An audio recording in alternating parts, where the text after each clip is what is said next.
Bom dia a todos, presentes, encarnados e desencarnados. Nesse espaço de luz e de esclarecimento, que é esse centro de estudo, trazido aqui para o nosso querido Dr. Hermann, que consiste em nos sustentar e arbitrar para cada um de nós essa oportunidade, possamos fazer uso do espaço físico de uma verdadeira escola, fruto daqueles que estão aí para servir, o melhor momento para todos nós na reflexão da manhã.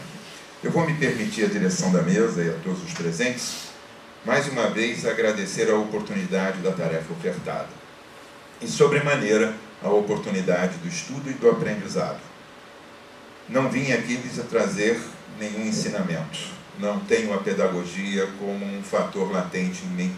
Pelo contrário, sou um aprendiz constante. Mais uma vez, a prova disso tudo é a belíssima página que nos foi trazida e que desestrutura, num primeiro momento, tudo aquilo que pensávamos poder chegar aqui dizendo sobre Leon Denis, pois que há muito ainda que ser visto, como a própria direção falou quando traduziu uma outra obra, se nós já conhecíamos ou não. Há muito que ser sabido. Mas vamos começar então amanhã, como não dá para nós absorvermos tudo de uma única vez, o assunto é Monsieur Leon Denis, o senhor Leon Denis, 91 anos do seu desencarne. Na verdade, em 12 de abril de 1927. Nascido ele no dia 1º de janeiro de 1846. Esse é o momento Google para todos que nós estamos fazendo. Hoje, em termos de didática, em termos de aprendizado, em termos de desenvolvimento do saber humano, nós temos a consciência, dentro dessa escola deve haver a mesma consciência, de que nada mais deve ser perguntado que não esteja na internet.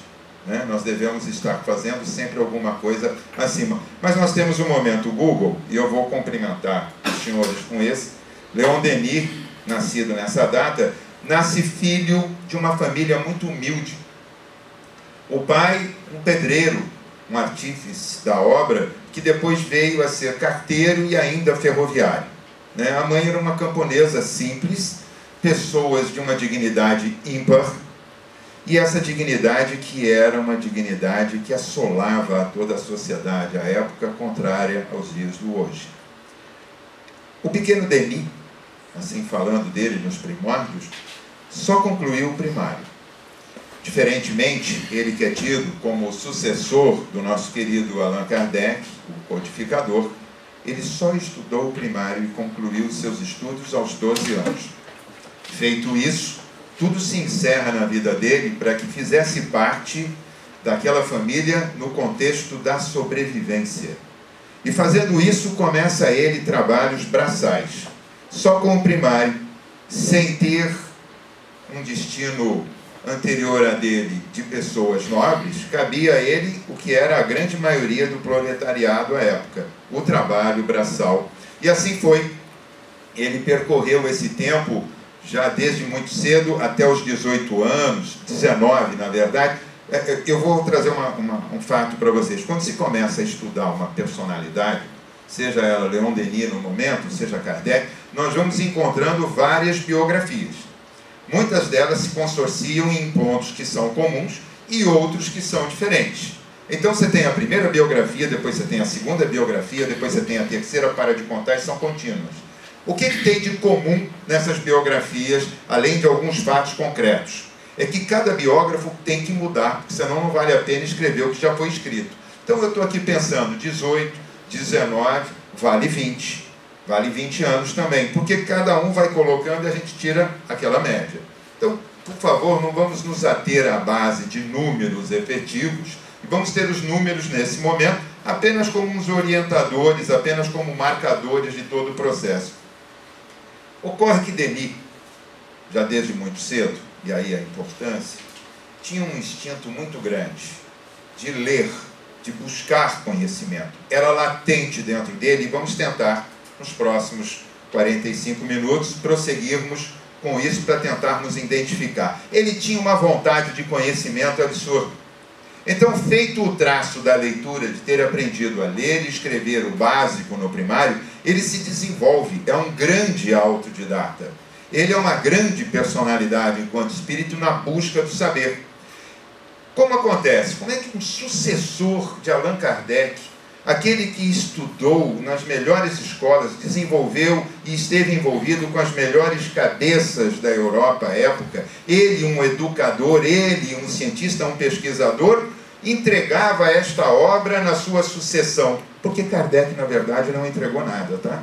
Quem define é a espiritualidade, tanto que Kardec, já ao término de seu tempo, percebendo-se já cansado e chegando ao tempo, pergunta aos espíritos que assim lhe auxiliavam na formação de seus estudos: quem será o sucessor? E não te preocupa, foi a resposta, haverá de ter. E ele pergunta para Marion, ele pergunta diversos nomes, para que não estejam agora citados aqui e não se dê a devida atenção a Leon Denis, mas ele não sabia de Leon Denis. A princípio não, só lhe foi dito quem seria e que teria a persistência como a rocha de continuar com a divulgação e a disseminação do conhecimento daquela doutrina que era trazida ao conhecimento dos homens à época. Então, Leon Denis é talhado como ferro a fogo. Ele não teve nenhuma facilidade, não teve no seu roteiro, desde o início de sua vida, nenhum empurrão, nenhuma sustentação que não fosse sobre a mira do sacrifício e do trabalho. E daí, forjado nisso e na vontade do aprendizado, pois que é um espírito como todos nós, trazendo um acervo de passado, que pode ou não ser apresentado a cada uma das nossas vivências, na dele foi latente. E buscando os altos estudos, aos 20 anos, deixa de ser um trabalhador braçal para se tornar, na mesma empresa em que trabalhava braçalmente, um representante comercial. Quem era o representante comercial na época? Era aquele que saía a viajar para trazer e levar, na verdade, toda a forma do comércio. Era aquele que ia dizer: olha, eu tenho o melhor produto, você pode comprar aqui. E por que disso? Porque ele era um bom vendedor? Não, porque ele conseguiu desenvolver didaticamente, na sua autoforma, a melhor forma de se expressar. Era um orador sublime desde cedo, e todos se espantavam. Acho que está fazendo um certo pegada aqui no fundo. E com isso ele sai a representar, e sai da sua pequena cidade, Tours, aonde não foi aonde ele nasceu, mas aonde viveu dos 16 aos 81 anos de idade, até o seu desencarne. Tours é uma pequena cidade próxima de Paris, 250 quilômetros, com uma linha de trem que já havia na época, outro momento Google, e assim ele consegue viver esse espaço e começa a sair da sua cidade, andar toda a França e alguns países próximos, na mira da comercialização. Com isso, ele consegue 3 coisas que faziam parte do íntimo desse autodidata. Ele consegue viajar, que era algo que era muito comum, gosto dele, e conhecer coisas e lugares. Admirava praças, monumentos, formas, construções, arquiteturas especiais, como ninguém. Gostava de música e gostava da natureza, tanto que na maioria das vezes, quando possível em viagem, não estagiava em pequenas hospedarias, mas acampava. Ele gostava de ficar em contato com a natureza, pois que dali ele fazia aquele momento de reflexão, um momento de silêncio com o qual ele conseguia desenvolver todo o seu ensino, todo o seu aprendizado. Essa foi a base de Leon Denis, 81 anos, desencarna em 12 de abril de 1927. Lembre-se que a grande maioria, não vou dizer todos, nós aqui já vivemos em 1900, tá? Nós estamos em 2000 e alguma coisa agora, mas não vai... Eu acho que não, estou cometendo uma falha, mas se for só por um. Na grande maioria, nós somos aqui do tempo de 1900, quase findo, né? Quase findo, mais de 1900. Então, Leon Denis estava aí, estava no nosso tempo contemporâneo, estava no nosso retrovisor, estava na possibilidade. E como é que ele pode ser o sucessor de Kardec? Ele não é o sucessor do homem, ele é o sucessor da tarefa. Aí a importância de dignificarmos um e outro e dignificarmos o sentido. Ele dá sucessão aos ensinos. E ali vem o homem na sua filosofia. Ele se torna, perante Kardec, o filósofo, aquela que é da tríade da nossa doutrina. Eu chamo nossa por uma forma de carinho, da aproximação e de libertadora que ela é para o nosso conhecimento, o nosso saber de onde viemos, porque estamos e para onde vamos, de nos dizer o seguinte: Kardec nos chega como o cientista, o pesquisador, o educador que codifica e traz. Livro dos Espíritos, a primeira obra, vamos chegar nela em pouco. Na sequência, esse homem da autoletra consegue ser tomado, capturado pelo Livro dos Espíritos, que ele compra no primeiro momento em que gostava de se agraciar na vitrine da cidade de Itu, da livraria e gráfica da cidade, e ele consegue captar esse livro e, soberbamente, ler absurdamente todo ele, consome a ponto de ler e reler, para então se entender e dizer: me descobri, agora existem fundamentos para as minhas buscas íntimas. Um jovem de 18 anos já ter toda essa preocupação, ter toda essa busca de esclarecimento de que algo andava no seu íntimo.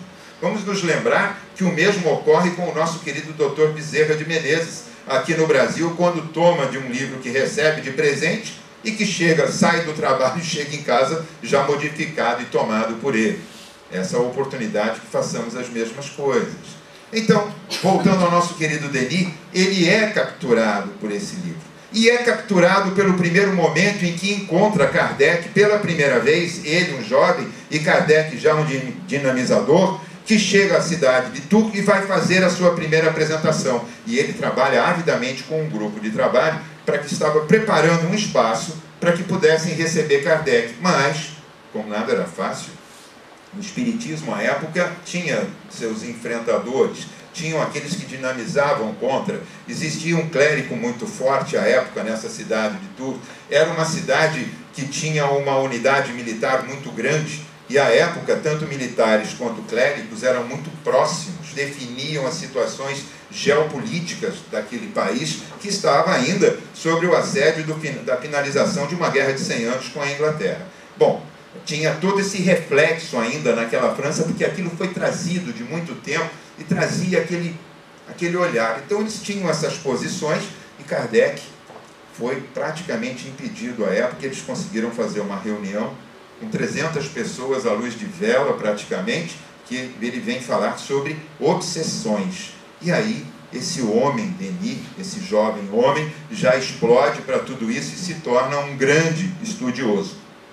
Bom, e agora, o que mais que a gente pode falar do Denis, se ele já estudou, se tornou desde cedo esse buscador da doutrina e começa já a desenvolver as suas ideias, os seus artigos, as suas cartas, começa a fazer contato, a buscar encontros, a buscar as pesquisas, a buscar os médios. O fato é que a coisa mais espetacular que acontece na vida de Leon Denis é quando, aos 36 anos, junto com poucos médios, colaboradores, eu diria que quase que uma reunião tão próxima como a nossa aqui, de poucos trabalhadores, mas muito ferrenhos e muito comprometidos, ele recebe uma mensagem daquele que vem se tornar o seu grande mentor, que é Jerônimo de Praga. Aos 36 anos, ele recebe uma mensagem de Jerônimo de Praga, e que começa o texto. Eu tenho que recorrer aqui aos meus... Deus é o bem, Deus está presente a todos. E aí, nesse momento, ele vai e transcorre com uma mensagem dizendo a Denis que a partir daquele momento estaria com ele para o desenvolvimento de toda uma missão. Falava no Livro dos Espíritos. Capítulo 10. Ocupações e missões dos Espíritos. Questão 573. Em que consiste a missão dos Espíritos encarnados? Espíritos missionários. Instruir os homens, auxiliar-lhes o progresso, melhorar suas intuições através de meios diretos e materiais às missões. Porém, são mais ou menos gerais e importantes aqueles que cultivam a terra, cumprir a sua missão como aquele que governa ou assim o instrui. Leia. É aí que começamos a perceber o Leon Denis já como espírito missionário. Toda uma tarefa, todo um conhecimento, todo um espaço que lhe foi concedido faz aparecer e entender aquilo que nós vamos compreender numa leitura da secretária de Denis, que foi com ele até o final. Ele desencarna com 81 anos. E essa secretária dele consegue escrever um livro dele, onde ele vai traduzindo muitas coisas, trazendo muitas ideias, trazendo muitos princípios do seu desenvolvimento, onde ele coloca, por exemplo, uma coisa que nos é trazida, que é o Jerônimo de Praga. E por que esse momento dele com Jerônimo de Praga? Bom, se voltarmos um pouco na história, momento Google novamente, nós vamos chegar lá em John Wycliffe, que foi um grande historiador, na verdade, um grande professor de Oxford, e que foi absolutamente um contestador da igreja. Um contestador da igreja do seu tempo. Não a igreja como igreja, não a igreja como fundamento de Jesus, não a igreja crística, mas aquela igreja politizada e trazida pelos homens. Mas o que esse senhor John Wycliffe tem a ver com esse senhor Leon Denis que nós estamos falando? São os mesmos, é o mesmo espírito, em tempos diferentes. Na verdade, Leon Denis é a encarnação como Leon Denis, o mesmo espírito de John Wycliffe, que à época, na Europa, traz a reforma protestante, formata a primeira Bíblia em inglês, porque para ele, para John Wycliffe, a Bíblia era um bem comum e deveria estar na mão de todos. E só para lembrar esse momento histórico, o que nós temos hoje de facilidade, entrar por aquela porta, chegar naquela estante, adquirir um livro, conhecimento, pedir um livro emprestado, botar sobre a mesa e poder ler, era um fato que há 200, 300 anos atrás era impraticável. Mesmo no tempo em que Kardec codificou, não era assim tão fácil e tão natural que todos pudessem ter acesso. Até porque o conhecimento e as letras eram mantidas como tesouros que são na mão de poucos para controle. Então, esse mesmo espírito, Denis, confessa na Revista Espírita, Revista Espírité, que eles falam, né, de 1923, ele já está próximo do desencarne, e ele fala, eu vou tentar lembrar aqui, porque eu não anotei, mas eu li. Ele fala: tenho o conhecimento de algo que me é extraordinário e ao mesmo tempo terrível. Tenho em mim o conhecimento trazido pelos amigos espirituais de quem fui, do meu passado, de minhas vidas passadas. E é terrível, pois que me assola o desconforto de saber quanto falhei no passado, ainda tenho por fazer no presente. Olha que coisa difícil. Ele fazendo uma reflexão, em 1923, que a espiritualidade lhe trouxe vários e vários relatos de suas vidas passadas. Como seria isso para nós agora, né? A gente só quer ouvir assim, fostes rei, né? Isso todos, né? Rainha, né? Princesa, então, né? As mulheres ficam princesa, né?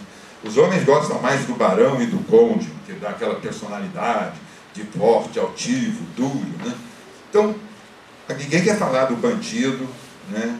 Do fracassado, né? Do assassino, daquele que se locupletou com a miséria do outro, ninguém. Bom, Denis teve várias informações e ele, nessa revista, ele fala, além do momento Jerônimo de Praga, que a gente vai discorrer aqui, ele fala do soldado e do monge, que ele lembra.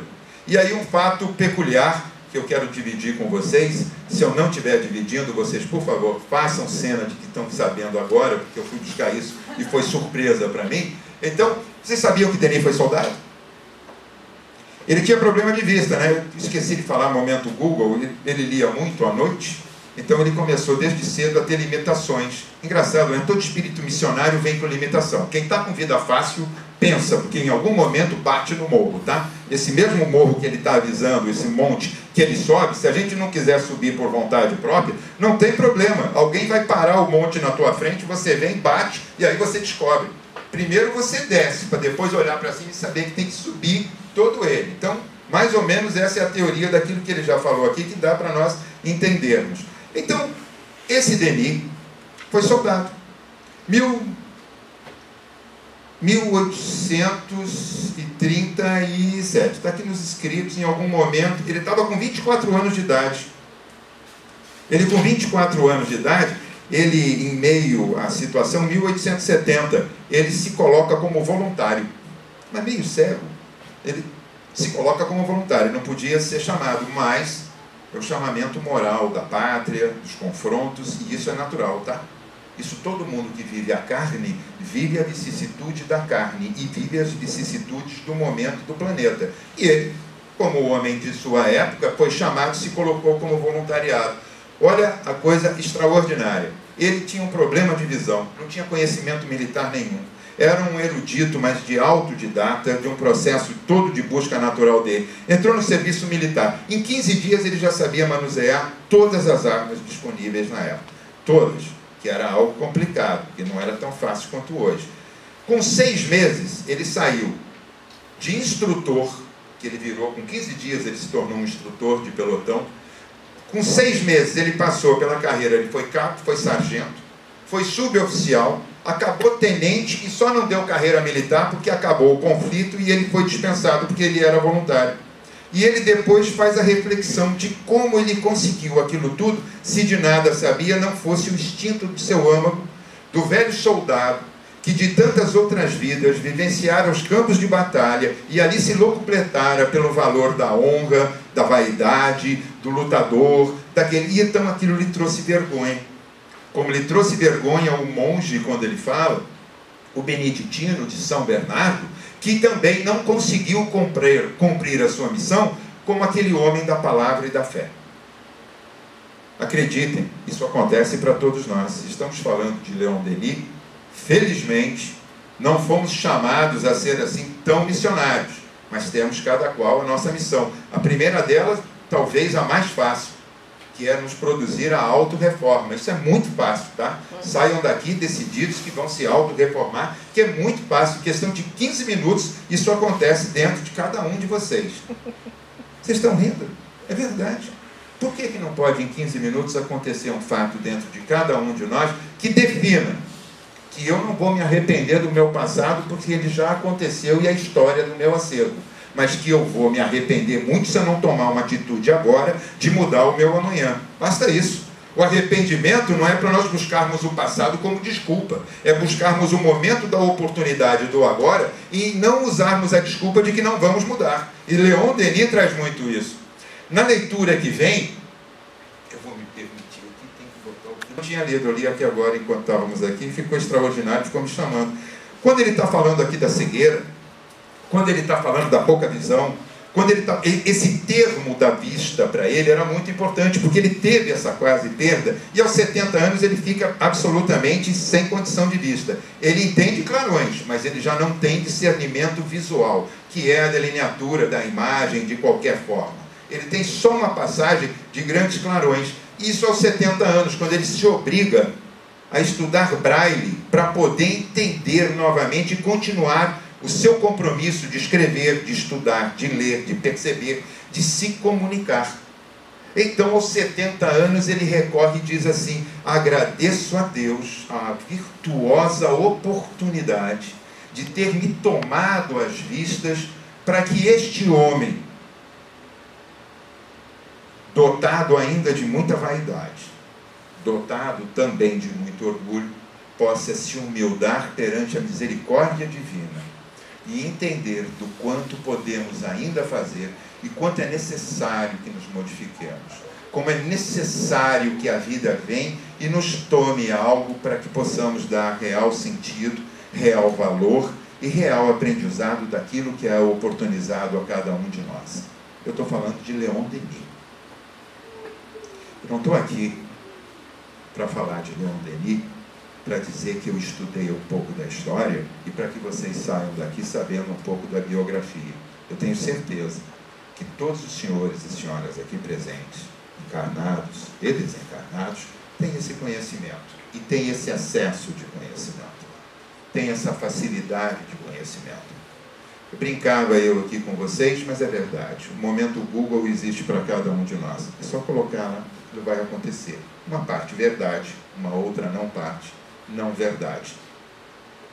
Mas ele vai acontecer. Tanto vai acontecer que eu vou me permitir uma coisa. Tudo é conhecimento tudo é um extrato de nossas experienciações, tudo é um extrato de nossas vivências. Quando eu estou trazendo aqui essa oportunidade de dividir com vocês a reflexão de Denis, é uma oportunidade para cada um de nós. Mas eu não sou do Leon Denis, eu não sou sucessor de Allan Kardec. Você, cada um de nós, você e você, somos sucessores da nossa história. Somos sucessores do conjunto, do acervo, daquilo que produzimos. O que foi bom e o que pode melhorar.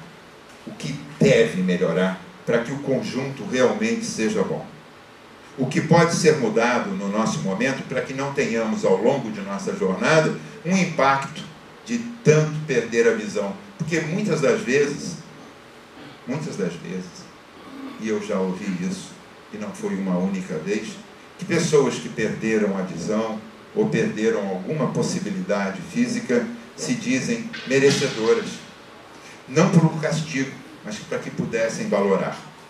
Daquele que perdeu a visão, e foi meu pai, com 70 anos mais ou menos, ele disse assim: agora vejo quanto não via e quanto preciso ver para poder sentir a falta daquilo que tinha e que agora já não me faz falta porque tenho que aprender a ver com os olhos da alma e não mais com os olhos do corpo.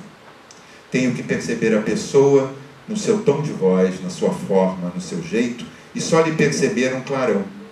E então tocar-lhe para que mais próximo esteja e possa quem saber. Ah, meu filho, como reconheço tua voz quando vem de longe. Qual a importância que nós precisamos de tantas vezes perder algo como Leon perdeu, para poder entender o mundo. E ele nos traz essa página dizendo exatamente da visão. Ele coloca em todos os seus paralelos, em toda essa história de Fortaleza, o Dr. Hermann traz essa forma da cegueira que somos nós. Para entendermos Leon Denis na sua história, essa é uma das obras, O Problema do Ser e do Destino, e que a grande maioria já deve ter ouvido falar que era o problema do ser e do destino e da dor. E que não é, porque originalmente ele é somente o problema do ser e do destino, e a dor entrou como um dos elementos, que depois gostaria que vocês fossem buscar, mas é que é só uma parte da potência das almas, que é a terceira parte do livro, e que deixa de existir, porque as potências da alma são muitas, então a gente não precisa dignificar só a dor. Mas ele traz aqui algo importante para esse momento, que foi o que a Ana falou. Ana, você falou que todo livro deve ser visto pelo prefácio. Tudo que Leon Denis lia, ele lia do primeiro momento da página ao último, inclusive passando pelo prefácio. Pois que dizia ele, está na sua biografia e da Madame Balmar, que dizia que ele começava para poder entender o que realmente começaria a estudar. Então, como tudo, a gente tem que começar ali pelo comecinho e a gente fica renitente e não quer. Alguém já comprou um telefone celular aqui? Só para saber, levante o dedo, não é para uma expressão. Alguém já comprou um telefone celular? Tem alguém que não comprou um telefone? Você não comprou? Não, comprou. Todo mundo aqui já comprou um telefone celular? Pode levantar o dedo, gente, não vai falar, é só para eu saber se todo mundo comprou um telefone celular. Obrigado. Uma resposta natural. Bom, se todo mundo comprou um telefone celular, sabe que vem um manual. Agora a segunda pergunta. Quem leu completamente o manual do telefone celular? Obrigado, você. Quebrou o meu discurso, mas tudo bem. Está valendo. Tem uma pessoa aqui que registrado atrás da câmera, que não está na lente, né, que conseguiu ler o manual completo. E que é o certo, é o justo, mas a gente não faz. Alguém já leu, então, essa obra? Não? É, o problema... Já, muito bem. Vocês leram o prefácio? A introdução? Não? Lê? Então vocês vão lembrar do que eu vou falar, que é para o momento de agora. Nós, os homens de governo, já sentem o quanto custa viver em uma sociedade onde as bases essenciais da moral estão abaladas. Vocês querem que eu fale de quanto tempo ele escreveu isso? Está escrito aqui. Onde as sanções são artificiais ou impotentes. Vocês querem que eu diga quando ele escreveu isso? Onde tudo se confunde, até mesmo a noção elementar do bem e do mal. Para começar a entender uma obra, a gente tem que entender o autor. E aqui o autor se expressa de forma clara e absoluta, dizendo o seu momento e antevendo os nossos momentos. E prossegue ele: é verdade que as igrejas, apesar de suas fórmulas gastas, de seu espírito retrógrado, ainda agrupam ao seu redor muitas almas sensíveis, porém, tornaram-se incapazes de conjurar o perigo por causa da impossibilidade em que se acham de fornecer uma definição precisa da destinação humana e do além, apoiada em fatos convincentes. Que para ele é simplesmente a forma que a doutrina nos traz à apresentação. O senhor Leon Denis é, na verdade, a chegada daquele que foi o precursor da revolta protestante na Inglaterra e que foi perseguido pela igreja, em que Gregório XI, o Papa, pôs até uma bula e definiu uma captura dele, para a gente poder entender agora o que vem. Define a captura de John Wycliffe. Por quê? Porque ele simplesmente contestava a igreja enquanto o seu papado, enquanto seus dogmas, enquanto seus clérigos, enquanto a riqueza, enquanto a venda de indulgências, enquanto a manipulação política, enquanto a participação nas cortes, enquanto o imposto papal, porque o imposto papal era simples. O Papa cobra o imposto do governante, que tem que mandar um determinado dinheiro para a igreja para continuar de bem com Deus, depois que o Papa é o seu intermediário. Então, feito essa ligação, ele cobra do governo. E o governo, naturalmente, como não tem dinheiro, primeiro precisa para tantas coisas, eu não vou entrar no mérito, ele vai e busca na população. Então é aquela taxa extra que buscava. E John Wycliffe era absurdamente contrário a isso. Dizia que isso era a escravização da nossa forma de pensar, da nossa forma de sentir, que nós não estávamos olhando Deus, mas tementes a um Papa, tementes a uma igreja, tementes a um consórcio de dogmas que traziam. Bom, em 1328 ele nasceu, começou isso 20 anos depois. Você imagina o que foi a vida desse senhor chamado John Wycliffe. Foi perseguido, ele era professor em Oxford, uma famosa universidade inglesa e até hoje em voga. Foi perseguido a ponto de ter que deixar a universidade e pouco tempo depois ele morre, 2 anos depois, na sua cidade natal. E, enfim, é esquecido e se dá graças a Deus que ele tenha ido embora porque ele estava incomodando o Papa. Ele, já essa época, fazendo esse enfrentamento, como ele deixa claro o vestígio desse espírito no texto em que abre essa obra querida, O Problema do Ser e do Destino. Acabou a história? Parece que sim. Bom, sabe que Papa não gosta de ser enfrentado. Então, nessa época, 2 outras almas aparecem no planeta na sequência e vão entender essa revolta protestante. O primeiro é John Hus, ou Jan Hus, como queiram, que na verdade tem conhecimento dos estudos de todo esse roteiro de John Wycliffe e se torna dele um admirador e um seguidor das suas ideias, do seu formato e tudo mais. E começa também a falar contra a igreja. Então vamos lá entender. Vocês imaginam o que aconteceu. O Papa emite uma bula para começar a perseguir, tem que pegar. E aparece nesse mesmo tempo Jerônimo de Praga. Eles se tornam criador e criatura um do outro, buscando essa reforma protestante, protestando contra aquele clérigo, contra aquela igreja da época, usando Wycliffe como base em seus estudos e seus formatos. Bom, aí acontece que tanto um quanto o outro são assim, de um modo, presos, incinerados, né? Porque na época já tinha mania. Hoje a gente faz isso depois que desencarna. Na época eles faziam isso ainda com o sujeito encarnado. Eles não tinham aprendido ainda a medida de esperar. Então eles tacavam fogo no sujeito e depois jogavam no rio. Eles estavam inventando lá atrás a necessidade agora, só que a gente ficou um pouco mais civilizado e resolve só fazer isso depois. Mas eles queimaram e incineraram tanto John Hus quanto Jerônimo de Praga. Só que Jerônimo de Praga foi na frente.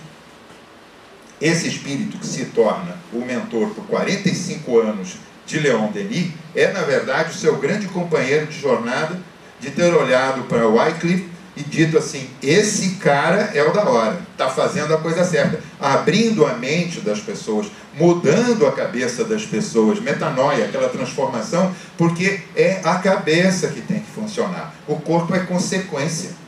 E assim Leon Denis, mais uma vez, tanto nessa última encarnação que temos notícia, e enquanto Wycliffe, e ainda lá no tempo céltico, já um druida junto com Allan Kardec, ele faz esse movimento e vai na frente. Incineram, depois jogam lá no reino, dá uma queimadinha básica, incineram, dispensam as cinzas, porque era muito fácil para a consciência humana, era muito simples. Taca fogo, incinera e corre, que vai acabar com o ensinamento, né? Foi fácil. Fizeram isso com Kardec, não com ele, mas fizeram com seus livros na Espanha, né? No alto lá da contenção, no alto da busca, que buscaram e incineraram lá os 300 livros de Kardec, foram todos ensinados. Aquilo é a melhor propaganda que poderia ter acontecido. Aconteceu o mesmo fato. Só que um dos fatos que é importante a gente trazer agora, que eu gostaria de dividir, é o fato que Jean Hus, que vê Jerônimo de Praga ser queimado, condenado, ele no primeiro momento, ele era clérigo, também era padre, ele dá uma perna para trás. Ele chega bem próximo, chega na cidade onde Jerônimo está sendo julgado, vê aquela perseguição e ele percebe que, como tem uma bula contra ele também, que ele está no lugar errado, e ele dá de perna e sai. Sai, porque é um momento humano, você fraqueja. Parece que a gente tem algo parecido quando aconteceu com Jesus, né? A raça humana vai se repetindo no seu momento, que às vezes a gente é chamado à missão, é chamado a provar quais são as nossas convicções, e nós damos um passinho atrás. Mas ele, tomado pela sua consciência e pela sua convicção íntima mais forte, se apresenta, vai e recebe o mesmo destino. É preso e é incinerado. E depois de incinerado, suas cinzas são jogadas. Então, Jean Hus, que é Allan Kardec, vão se encontrar na mesma época, ali Leon Denis, que é o Wycliffe, que não fugiu de ser incinerado. Mas ele morreu 2 anos depois, que saiu de tudo, morreu na cidade do tal. Mas a bula papal buscou ele durante 12 anos, e aí conseguiu desenterrá-lo, exumá-lo, trazer para fora, espedaçar todo o seu esqueleto, incinerar o esqueleto e jogar no rio. Então, os 3 sofreram a mesma prova. Os 3 tiveram a mesma história. E aqui não vai dar tempo, porque eu ia falar também de Joana d'Arc, que também na fogueira, e esteve presente como mentora de Leon Denis, também uma grande passagem, uma grande presença espiritual para a sua história. Todos eles sofreram. E como é que eles vão, como é o fato deles se encontrarem? Chega Kardec, depois, já à frente de Denis, coloca a doutrina e Denis dá seguimento. Lá atrás, como Wycliffe para Jean Hus, volta agora como consequência. E vem nesse movimento, cada um com o outro resgatando. E Jerônimo se apresenta como mentor, tanto que Jerônimo de Praga, para nós termos tempo de concluir, é o espírito mais presente na última obra que a Ana citou, que é o Socialismo, que é a última obra que ele escreve, e que ele tem a presença permanente e a instrução permanente de ninguém mais, ninguém menos que Allan Kardec e Jerônimo de Praga, os 2 espíritos que vão instruí-lo, até que, nos seus últimos momentos, ele ainda ficcionado, pede à sua secretária que faça as últimas revisões, pois que os espíritos lhe cobravam a conclusão da tarefa, e que com isso ele já sabia que no próximo ano ele não mais estaria. De fato, ele naquele ano desencarna, em 12 de abril de 1927, e deixa esse legado. Deixa esse legado da presença do homem, que não só dá sucessão às ideias, e não ao ser, da doutrina espírita, como grande divulgador, como grande filósofo, aquele que se torna o poeta, que vem trazer um elan todo diferente para que possamos exatamente entender tudo aquilo que Kardec codificou pelos espíritos que nos trouxeram essa oportunidade. Qual a importância de Denis? É simples. Um ser, como todos nós, tão próximo, tão contemporâneo, tão aqui, fazendo a sua história, levando a sua jornada como cada um de nós assim o pode fazer. Ah, mas eu não vou escrever nada, eu não sou seguidor de dar continuidade a nenhuma tarefa. Então, para que falar de Denis? Se nós não nos encontrarmos um pouquinho nessas personagens, se nós não nos acharmos colocados em algum momento de sua passagem, se nós não percebermos a atualidade dos seus escritos e das suas formas, estamos perdendo uma oportunidade de usar exemplos extraordinários que podem produzir a revolta necessária para que mudemos dentro de nós, agora, o nosso amanhã, sem lastimarmos o nosso ontem. É simples. Usarmos esse evento para que possamos não só conhecer de história, mas conhecermos de nós mesmos através desses exemplos possíveis, tangíveis, factíveis, que estão aí colocados. Eles não são personagens de história. Eles se tornam personagens quando nós os deixamos longe do nosso íntimo. Mas quando os trazemos para perto de nós, percebemos que são pessoas como nós, tangidas pelas mesmas falhas, pelas mesmas vicissitudes, por todos os elementos que se colocam contrários ou a favor de cada um de nós, e que conseguiram dar um passo à frente, além deles próprios, para com o seu próximo, para com o seu universo, para com a sua órbita, e é algo que podemos fazer.